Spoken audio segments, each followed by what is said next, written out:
I just want to say that, this proposal is adopted.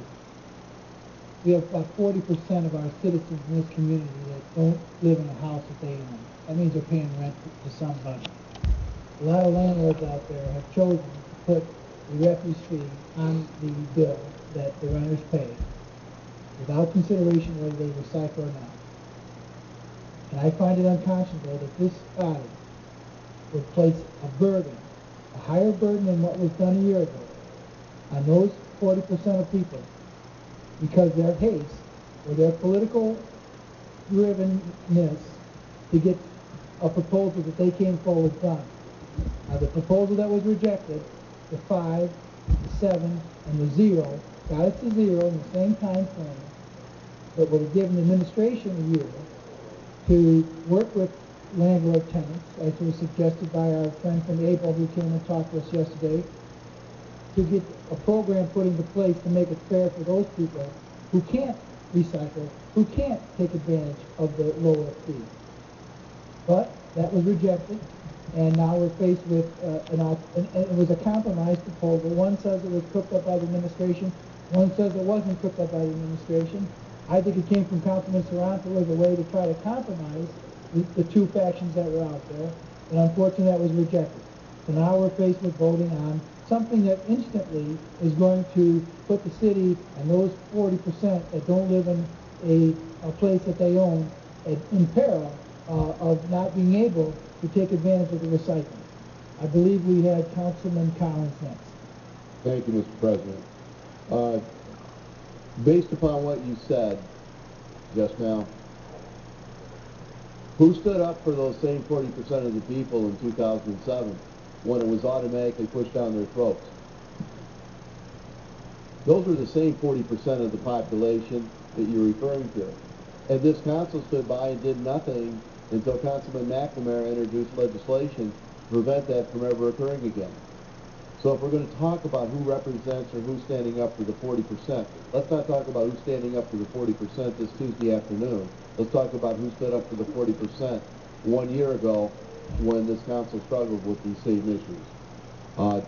I again take exception to the fact that we cannot, in good faith and in good conscience, see recycling throughout this community. There is a way, there is a will, and this is not a brand new concept by any stretch of the imagination. The demography of the city of Toledo is not any different than Louisville. It's not any different than Portland, Oregon. It's not any different anywhere in the United States. We have the same issues. We have the same number of rental properties. Yes, there's things that have to be tweaked. There's some things that we can't control. When you brought up Able, we cannot, as a legislative body, control the way private enterprises deals with their residents in the manufactured home parks. We cannot tell them how they will conduct their business in terms of charging people, or we would be in rent control too, and that's not a provision that the legislators are allowed to do in this democracy. So I take exception when you say that we're ignoring the 40%. The 40% were ignored before, and now we're giving that 40% an ability to pay no taxes whatsoever in terms of trash tax. Thank you. Councilman Szollosi. Thank you, Mr. President, and to my colleagues who are debating on how high taxes should be on the citizens of Toledo. Someone says we're standing up to 40%. Someone says we're standing up to the other 60%. The fact is, we have another proposal that I would hope that we could get to, Amendment Proposal F, that stands up for 100% of the people of the city of Toledo by having a 0-0 refuse fee. And Mr. Madigan, you say that the refuse fee doesn't help, isn't going right to the refuse collection services. Why call it refuse collection fee then? Why don't we just call it a general fund surcharge, or we can't live within our means, so we're going to just put $5 or $6 on your water bill charge? Why call it a refuse collection fee and then go out and have public hearings and say, well, we have a Cadillac for garbage collection?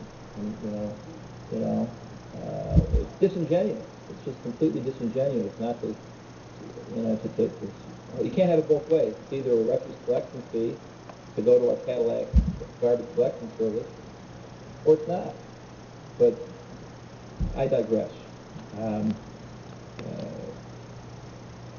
There's a motion on the floor to vote. I encourage folks to vote no on all these that involve raising taxes on citizens of Toledo. Let's tighten our belts. Let's make some cuts. And we don't have to have this debate. It can be 0-0 tonight. Thank you.